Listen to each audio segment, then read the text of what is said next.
Bugungi kelgan manzilimiz Parkent tumaniga kelganmiz. Yangi O'zbekiston bog'idan 5 kilometr o'tganda, ya'ni Tarrentinimizda yangi bozor bo'ladi. Ko'pdir mana shu 17 sotuvli hovlimizdan 5 sotuv sotuvga chiqqan. Bu tarafdan darvozaxonasi bo'ladi, bu tarafdan 5 sotuvga sizlarga ajratiladi. 20-25 bo'ladi.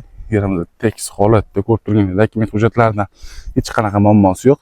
Aytib o'tgandek, bu taraflar o'zligida qolishadi. Bunaqasiga sizlarga darvozaxona bo'lib, bu tarafi sizlarga o'tadi.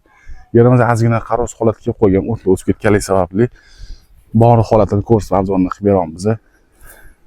Bir sotuvga 6000 dollardan so'rashyapti. Yana o'tib bergan joylari ham bor ekan. Ko'rib turganinglardek, yerimiz tekis yer bo'lyapti.